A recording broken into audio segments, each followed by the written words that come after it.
I'll start talking a little bit about the GTDF collective, Gesturing Towards Decolonial Futures, which is a transdisciplinary collective of researchers, artists, educators, students, and Indigenous knowledge keepers that works at the interface of questions related to historical, systemic, and ongoing violence, and questions related to the unsustainability of our current habits of being. The collective tries to bring together concerns related to racism, colonialism, unsustainability, climate change, biodiversity loss, economic instability, mental health crisis, and the intensifications of social and ecological violence. So these are very heavy topics, and we are trying to approach them educationally with lighter containers for these heavy topics. So our work is about building stamina, capacity, and dispositions for difficult and painful work, which means creating pedagogical containers where participants do not feel immobilized or overwhelmed by discomfort, complexity, paradoxes, and/or disillusionment. So the GTDF collective analysis starts from the premise that what we're facing today are unprecedented global challenges that are not fundamentally informational problems, but symptoms of a harmful habit of being marked by 4 denials. And I'll go to the 4 denials next. We work with this idea of preparing ourselves for the end of the world as we know it, which is based on the work of Denise Ferreira da Silva and other people who are looking at social and ecological collapse as something that we need to face and sit with, both the possibility or inevitability of these things in our lifetimes. And this means surrendering the terms of our unsustainable existence based on extraction, exploitation, and overconsumption. We talk a lot about depth education, and you'll see that in the book as well, which is based on a non-Western cultural form of psychoanalysis. And our work is grounded on engagements with Indigenous communities, and we try to create these engagements and relationships grounded on trust, reciprocity, consent, respect, and accountability, rather than extraction and appropriation. And when we talk about respect, we talk about respect that goes beyond the idealization and romanticization of these communities. We are engaged in intellectual, artistic, embodied, and land-based education experiments. And of course, with the pandemic, we had to focus more on how to create different experiments online. And this has been a learning curve for all of us. But I think what's important to say about the collective is that in our approach to education and to this political practice of healing and well-being, no one is off the hook.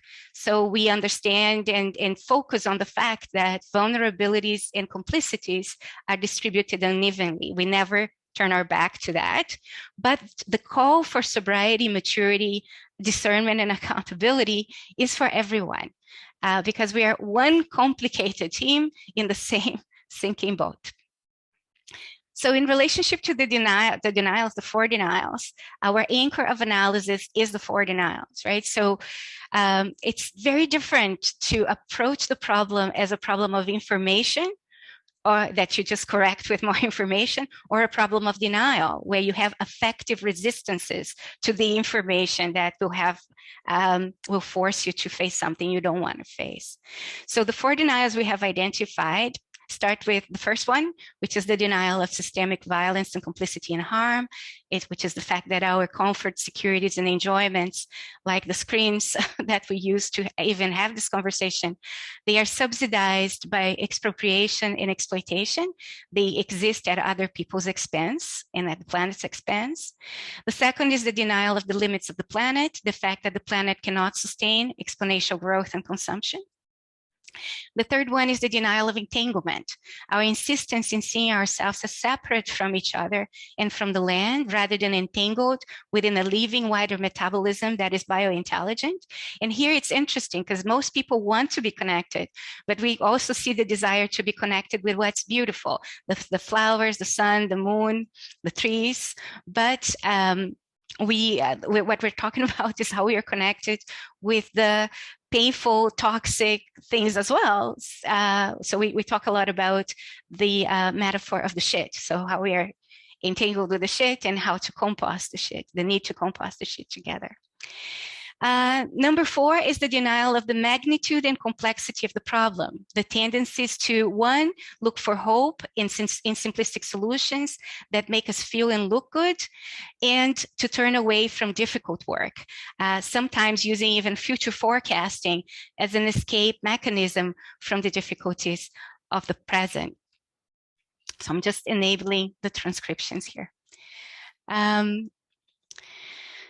And we work in a social educational learning context that is very different from the social educational learning context we were brought up in. So technology has changed everything, but it's not just technology that is changing. Change is changing as well. The pace of change and the type of change that we're facing at an exponential rate, the speed of change too, in that sense as well. So we are in a different social educational learning environment where we see a cacophony of perspectives. So we have misinformation overload and also the impossibility of stable authorities in universal descriptions and prescriptions for reality or for change, and this oversaturation of unprocessed emotions. We also have an environment of VUCA, which means increased volatility, uncertainty, social complexity, and ambiguity. So there's a context of social fragmentation, polarization, dissenting perspectives on the common good. And the third one is an environment that demands self-gratification. So there's lots of incentives for hedonistic, narcissistic, and hyper-individualistic behaviors, and where we see consumption as a mode of relating to the world. And here we don't consume only stuff, we consume relationships, we consume knowledge, we consume critique, we consume webinars, we consume everything. And that's what is rewarded and promoted in society. And there's this focus on feeling good and seeing hope as projection rather than relational weaving. So there's also demands for authority, autonomy, and arbitration. So here we're trying to move away from seeing hope as an image in the future and trying to bring hope to the weaving of relationships and composting of the shit in the present, which is the difficult work that needs to be done. And then number 4, we talk about heterogeneity of and within all communities. So there's the danger of idealizing ourselves and our communities, especially the indigenous communities we work with, and seeing romanticization and essentialization, this projection that we put on where we want the solution to be, as also violent and a burden. Because we create a standard of humanity that is impossible for anyone to achieve, and it's a romanticized standard.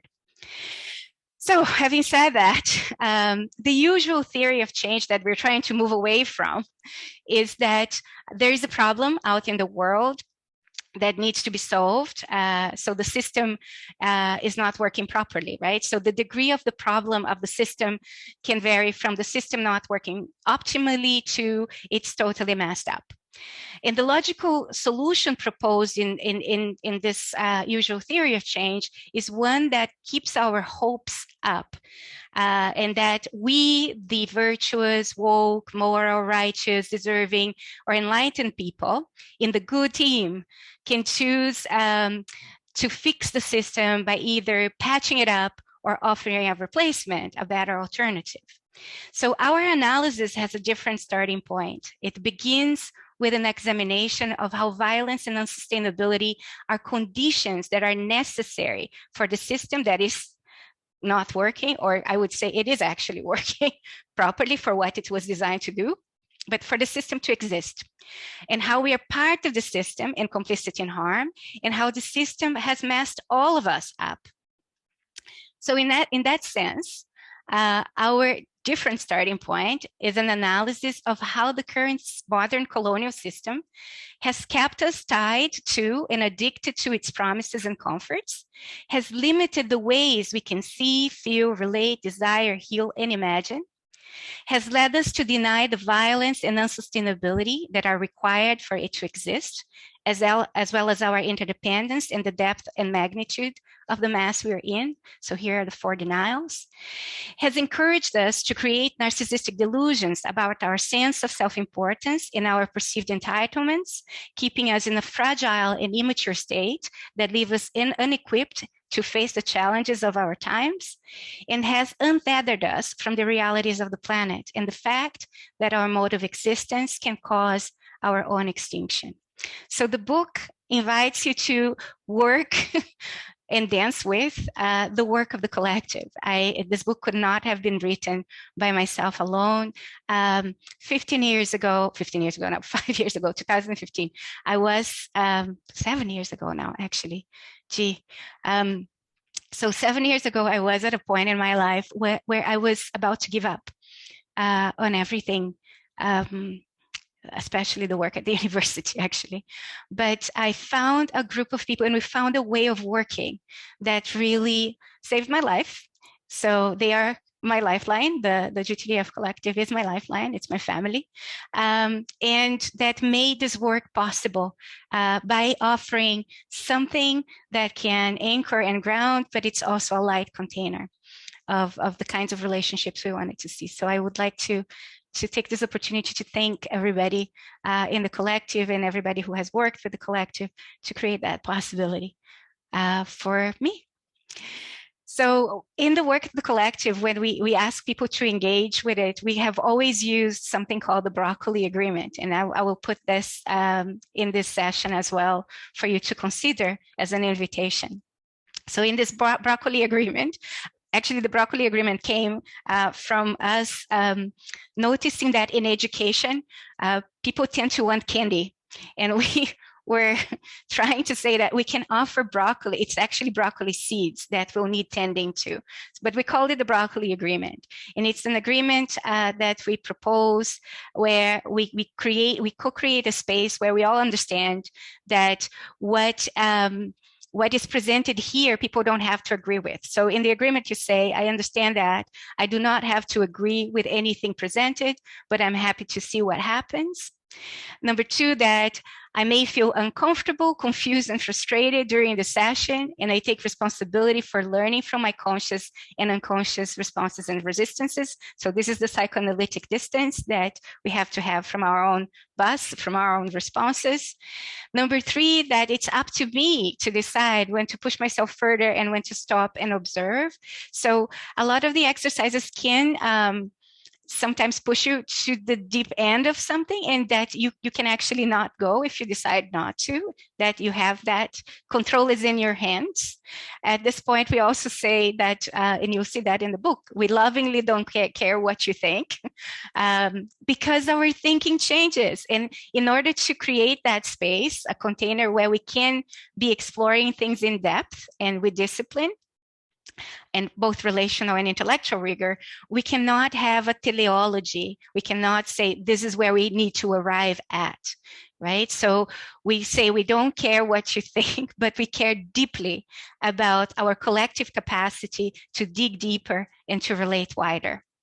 In number 4, that was added recently, it says that since language is ambivalent, and there's no language that can work universally for everyone, and the fact that we're not trying to index reality in language, we're not trying to offer descriptions and prescriptions, I agree I agree not to use shared time to discuss my own preferences of vocabulary or metaphor.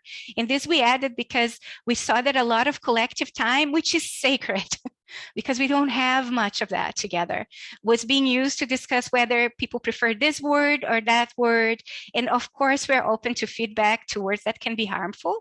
But if we open it up for everybody to discuss their word preferences, we will be using our shared time only to talk about how we want to describe reality and what we want to prescribe upon it, which is not the point of the exercise. The exercise is to go deeper and unpack things. So with that, I will try to read just a few passages of Hospicing Modernity. I hope that I will use just the last 10 minutes to do that so that we can have time for the breakout rooms as planned in the structure. So I'll just stop my presentation and enable my shared screen. So in the section medicines, I wrote that I believe that my particular trajectory made me a specialist in articulating paradoxes at the interface of colonial encounters. I was conceived through one of these paradoxes, and the experiences in my life led me to look for paradoxes in different contexts, such as in education and in efforts towards social and global justice. And since people tend to turn away when paradoxes are presented through logic, I have learned to translate them into stories, images, metaphors, and pedagogical exercises. This is what I call one of the medicines that I carry. I might also say that I am a specialist in identifying some of the complexities of colonial violence, having witnessed how these complexities manifest within and around me over the course of my life. On good days, I may also carry for myself and for others the medicine of holding spaces where heavy things can be held and difficult movements can happen without relationships falling apart.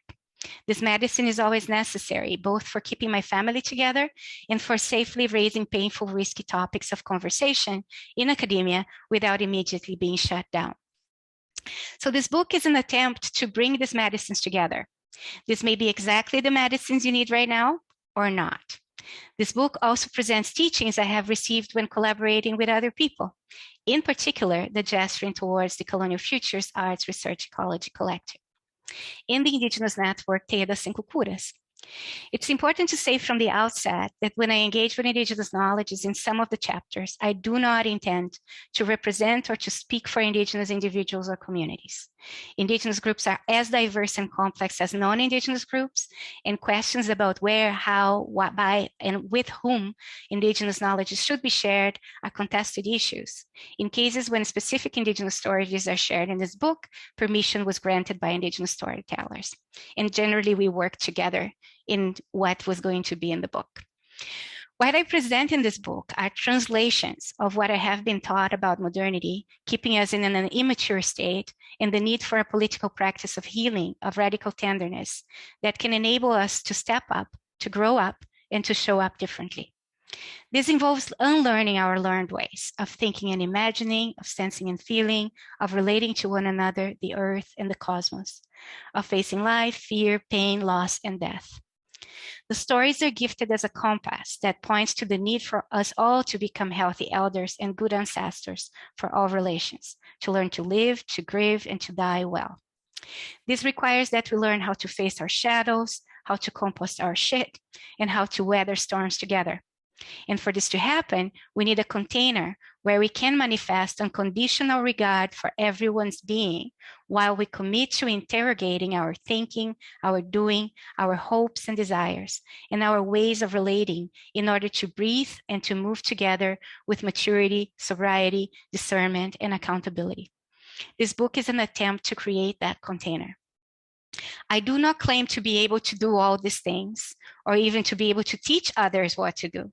In fact, I would be suspicious of and encourage others to be suspicious of people who declare that they have the answers. The mess we find ourselves in is unprecedented, and we all have a lot of work to do.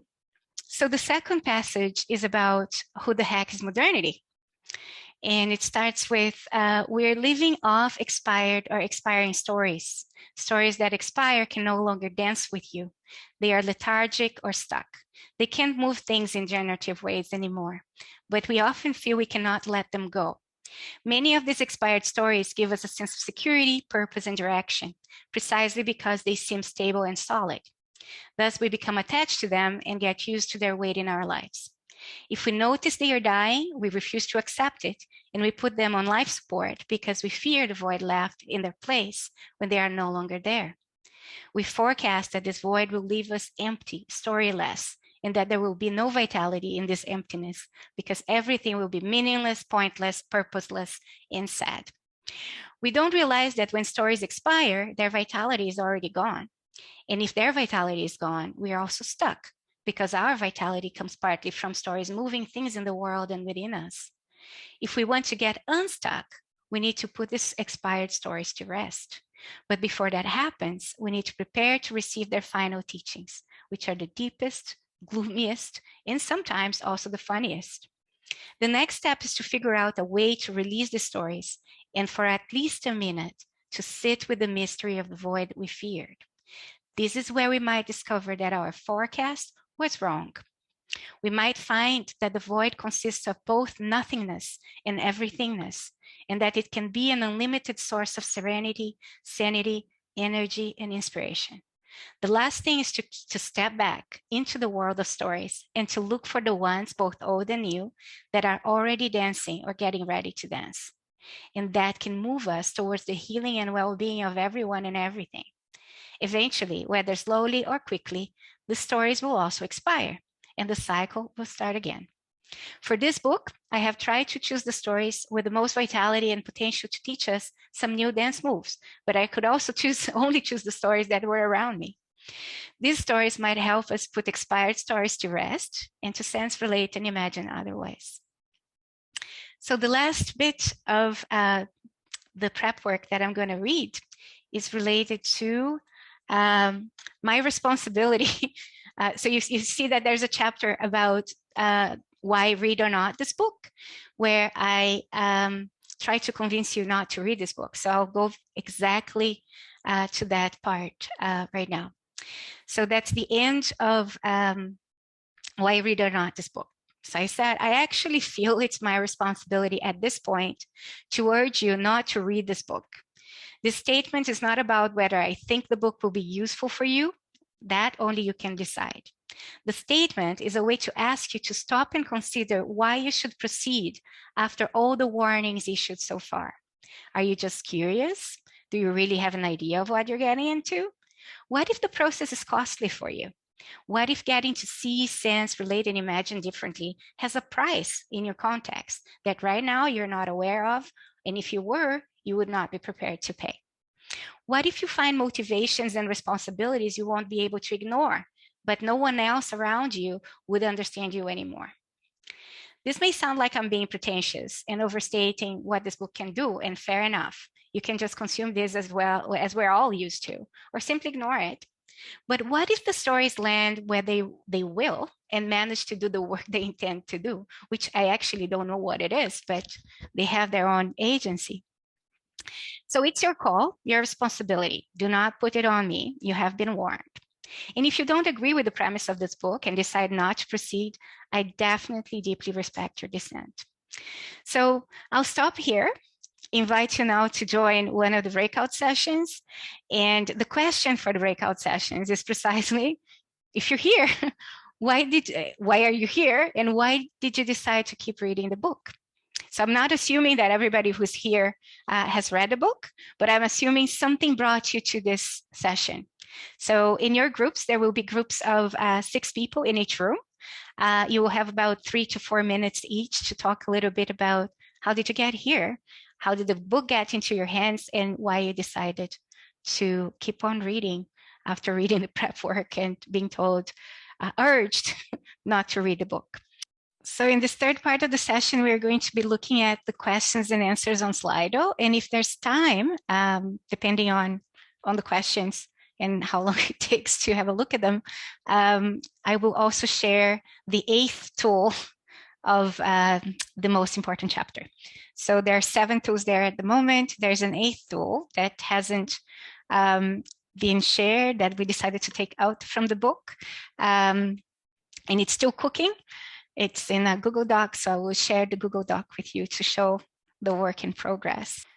Okay, so for those of you who have not used Slido before, here you can upvote your questions, and you can do it right now too. So if you feel a question needs to be prioritized, you just click on the thumbs up, and it will go up in the system. So there's a question here from Carlos that has been upvoted. Other than seeing the water level rising quickly, what are the signs that help us feel or think that modernity is indeed dying? So in our analysis, it's the dying of modernity happens both around us and within us.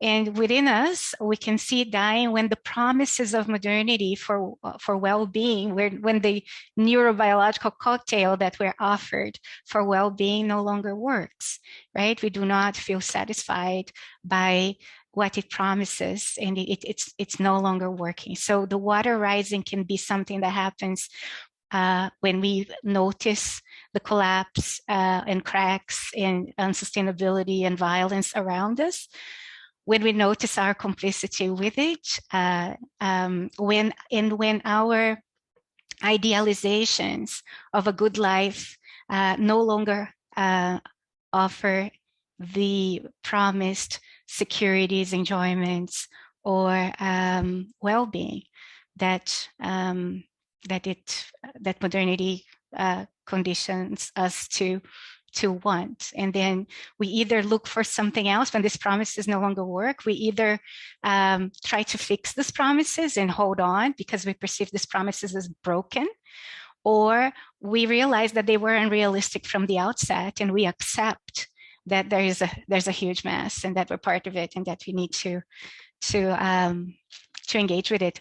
One interesting thing that we talk about in the collective is this concept, because when we think about acceptance within modernity, we associate it with endorsement, and part of our internal training has been acceptance without endorsement, so that we can sit with the good, the bad, the ugly, the broken, the messed up of reality within us and around us, without turning our back or without creating an idealization that serves as an escape from that reality. And in doing that, increase our capacity to deal with what's difficult and unflattering or painful about that reality. That's the learning to compost shit. So there's another one that was upvoted here. Annabelle, what are some of the choices you have to make working at an institution, university, to be in integrity with the practice of this work? So that would require a whole session, I think, for us to talk about that, Annabelle. Finding the university itself is a modern colonial institution that is cracking. So finding the cracks, securing the cracks, and figuring out how to work with other people in these cracks is very important. There's an article we wrote about that collectively called Mapping Different Conceptualizations of Decolonization within the University, where we talk about soft reform, radical reform, beyond reform, and then in beyond reform, hacking, hospicing, or walkout, this hacking, hospicing, or alternatives with guarantees. And most of what we do is hacking and hospicing. It's not, hospicing is about not investing in the futurity or continuity of something, but learning to support its dying with integrity as well. So in that sense, we also have a very useful distinction between the job and the work. There's a job to be done to secure the work. The work is the most important thing, but there's a job to be done, and it is paradoxical and absurd at many, in many levels and layers. But one of the things that this work has allowed us to do was to, like 7 years ago, I would resent the absurdities because I was still invested in the continuity and futurity of maybe an identity or an institution, right? But now it's much easier because you do the job to the best of your ability in the minimum requirements that it takes, which is the university job, because you know that that job enables the work. And then in the work, the idea of integrity is different from the integrity of the job. So you can work with both intellectual and relational rigor somewhat differently in each of the spaces, and you commit differently to each of the spaces as well.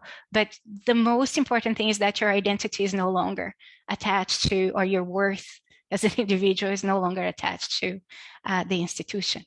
But I think part of my answer will be, we need, in the networking sessions that we will have a session only for like those working in universities and other institutions that are trying to do the hospicing or hacking work, and that might need more tools. We have certain secret tools of the trade, some cartographies that we use between ourselves and with people we work with in other institutions that are extremely helpful in remaining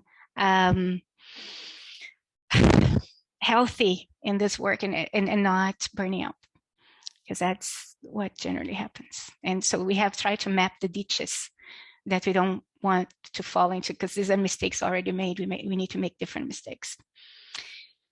And choices, like you asked about choices. The choice was to invest or disinvest in certain things. Yeah, it was a choice of investment, but not and an interruption of resentment towards certain things too, and the idea that I'm in control. But more in a specific session about that in the network, in the smaller sessions, and then we can have a more intimate conversation. Some of these things also, the other thing we learned is that there are internal conversations and there are conversations that are public, and some of the internal conversations cannot become public without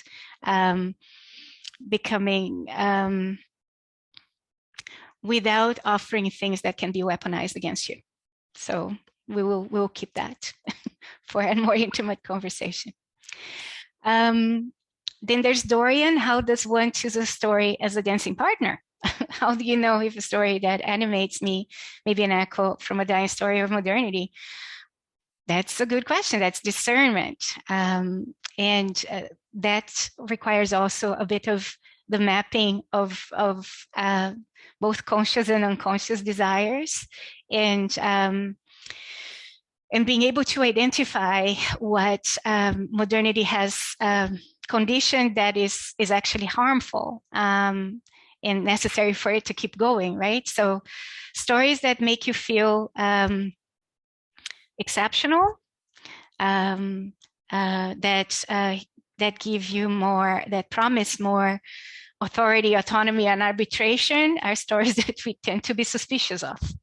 But we might need to go back to that question, I think, in the session about chapters 3 and 4, I think, where we're going to be talking about the stories that dance with us. But the more we can map, I think, the archetypes that are rewarded and encouraged within modernity, the more we become suspicious and we lose satisfaction with the stories that that support modernity to continue.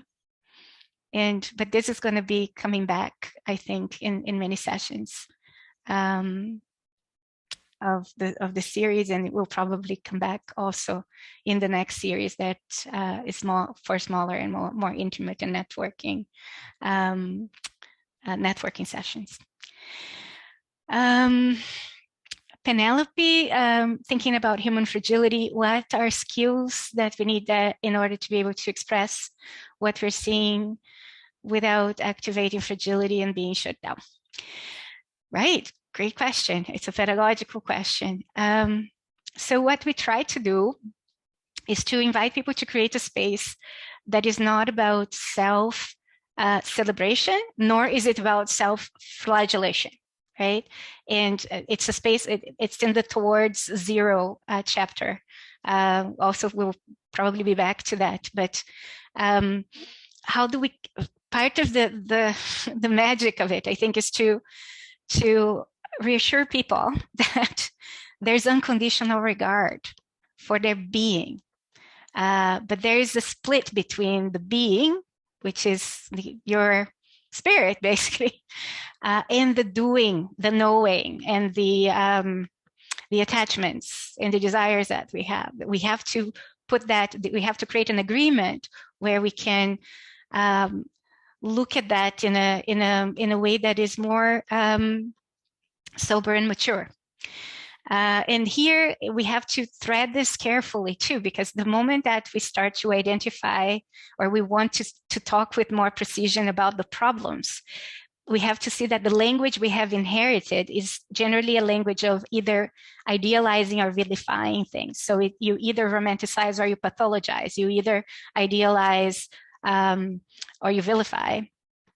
And that is very difficult, because the moment we start talking about problems, we're probably going to be contributing to the pathologization of something else. I think there was a question here about the language that we use that is very neurotypical language, right?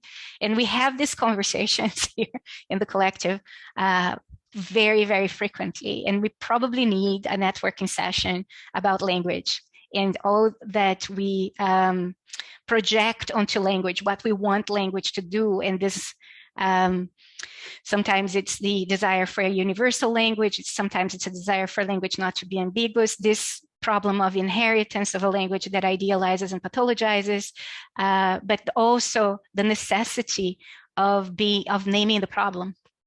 So one of the conversations that we have is that there's language that is unavoidable and problematic. There's language that is unavoidable, problematic, but we also need to talk about the harms that it can cause. And that is language that is just problematic and avoidable, and that we can figure out how we do it differently, right? So that could be the topic for a whole session about it. And the other thing about the collective is that our language changes very constantly, because language gets charged, right? As it starts being used, and the same with stories, right? It gets charged, and then we have to dance differently with them. So you'll see that the vocabulary, some of the vocabulary changes, some of the vocabulary remains, but then shifts its direction. But again, the question of language, I think, should be a topic for a whole session for us to talk about what we have inherited, what we project onto language in the stories, and what's possible in terms of threading this difficult waters too. And so back to human fragility. This, like we talk about decentering, disarming, decluttering, and disinvesting, right? So creating a context where people feel that there is unconditional regard, but also agree to have the compass set towards depth and discipline in the inquiry. I think that is a key.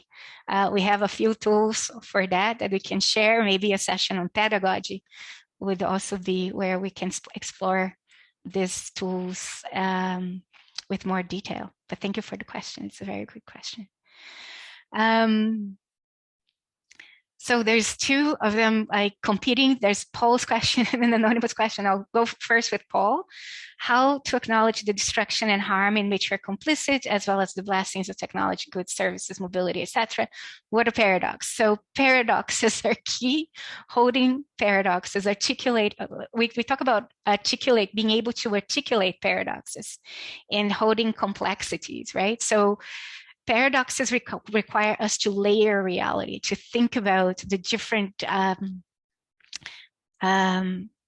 levels of reality involved in a specific context. In this case, for example, how, yes, there are blessings, and these blessings come at the expense of other things. So simply rejecting or embracing this is not it's just so that we feel better. It's not an option. We have to sit with the difficulty and the difficult choices and questions that these paradoxes bring to us. So part of our approach has been to identify as the starting point of the problem the fact that we are told that there is one answer. We are conditioned by modernity and the educational systems of modernity to see things in just one layer. So it's a monolayered way of seeing things, and then try to repress what doesn't fit in that layer and impose coherence on that layer, so that we know and we have certainty, coherence, and control in relationship to what we expect knowledge to do. and our own identities.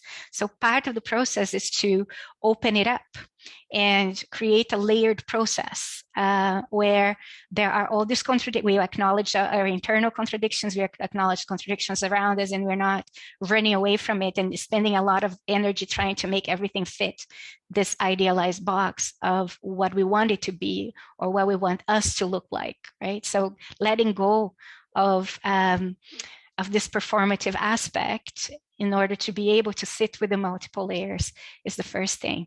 So yeah, I think I'll leave it at that, but I think this is a question that will be coming back as we go through the different sessions. The anonymous one went down. I don't know where it went. There's now, so it's at the top, sorry. Doing elder care and palliative care means handling other people's shit. Can you speak to the metaphor in relationship to communal shit handling, compassion, and boundaries? That is a session in itself. It's something we're learning too by trying things out and failing and making mistakes.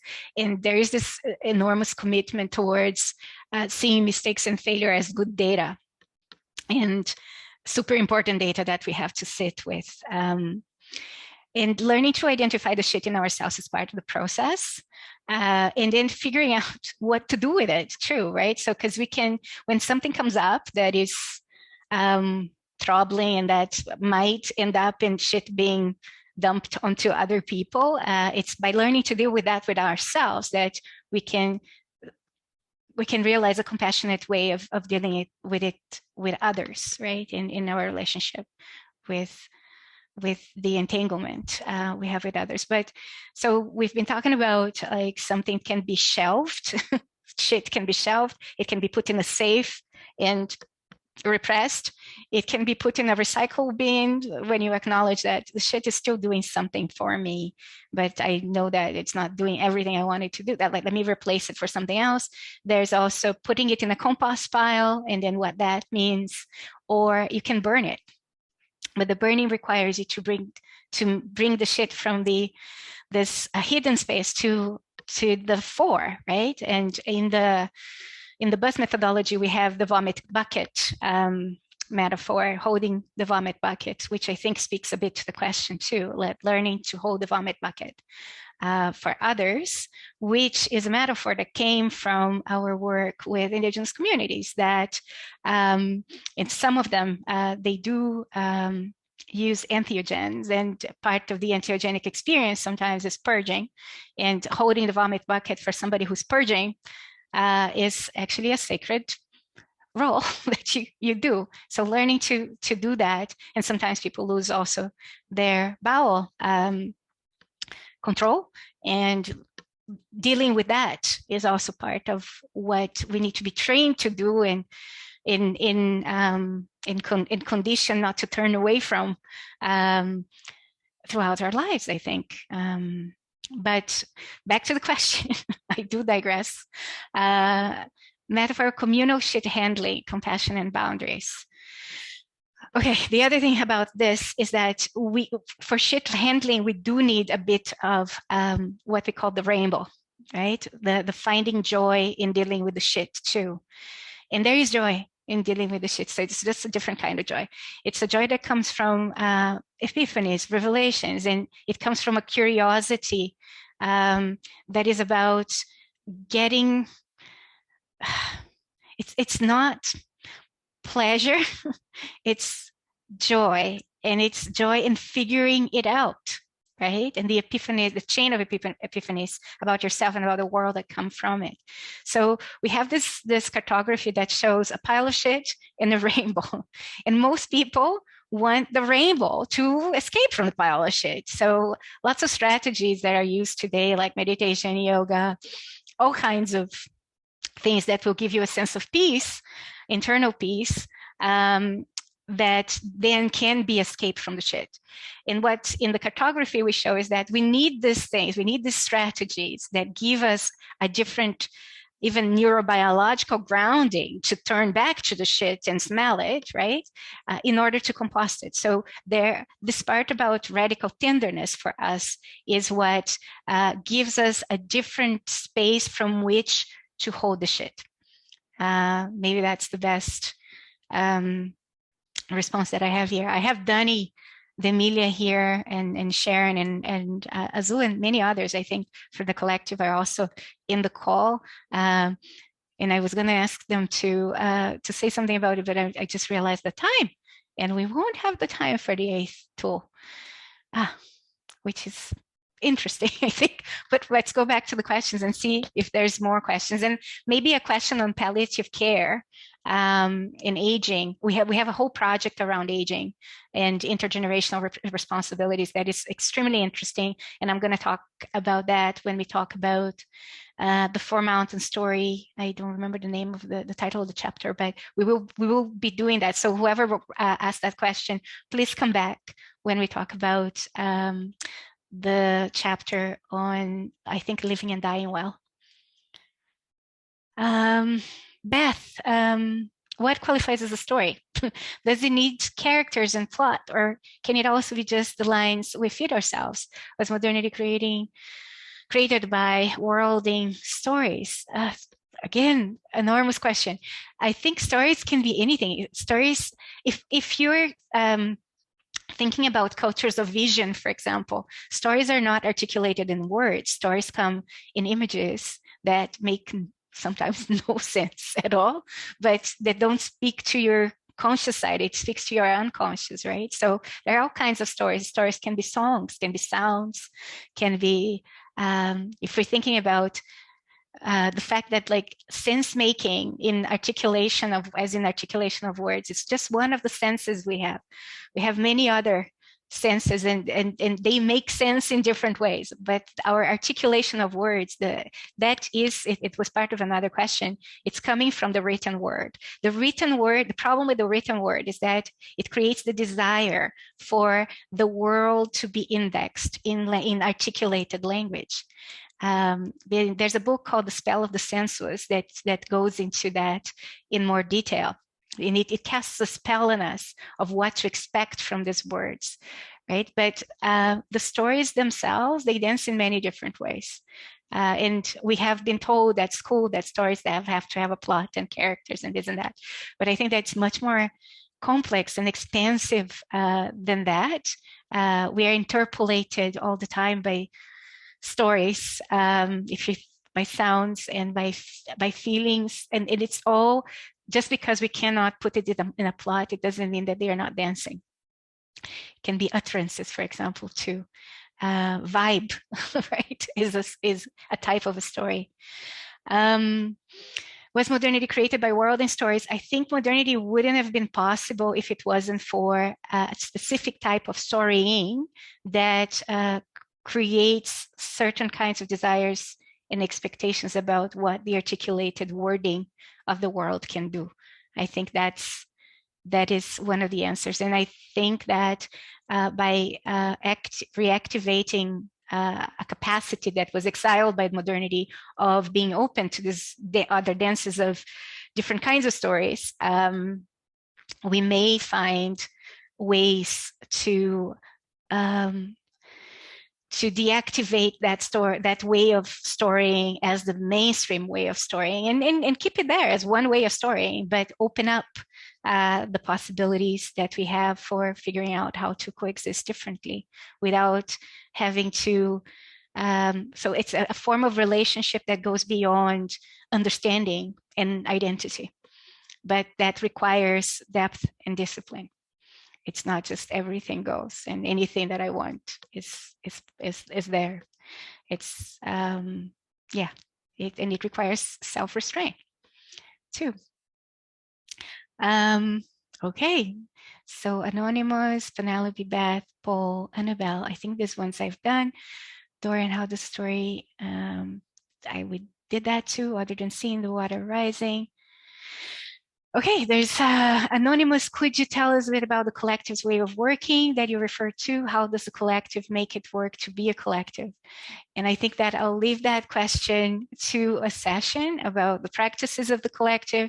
But one of the things that I can say is that our work is based not on identity or on a specific practice of or a methodology. It's based on an affinity to a specific analysis of the problem.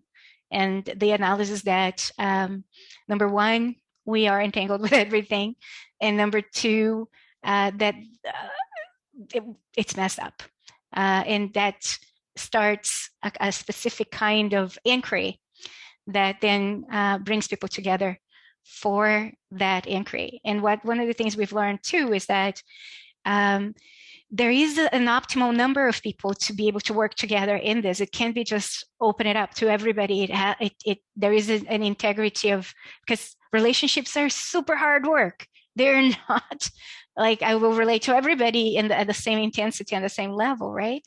So if you're feeling alone and if you don't have anybody to talk to, for example, which is the condition of many people today, especially here probably too, figuring out a group of people who you have at the center of the room the problem that you want to address, and you have resonance and affinity with the discipline and depth that is required to address that problem, and you have a shared vocabulary that you can do a lot with that. But if it's based on an idealization of belonging or an idealization of identity or of we are the change makers kind of, it doesn't work because it doesn't allow for this call for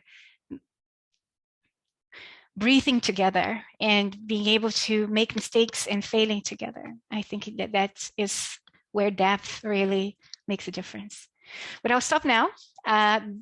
Please bring your questions back to the next sessions. We're going to be together for 6 weeks. So thank you again for coming and joining us here. We are very honored and very humbled by the level of interest that we've had.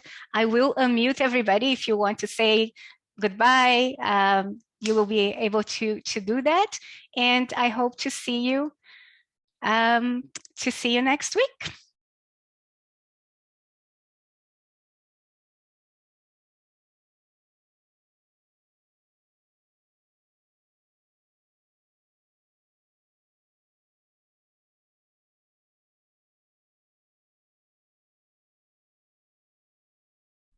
Obrigado, Vanessa. Bye bye. Thank you, Vanessa. Thank you so much. Thank you. Obrigada. Much gratitude.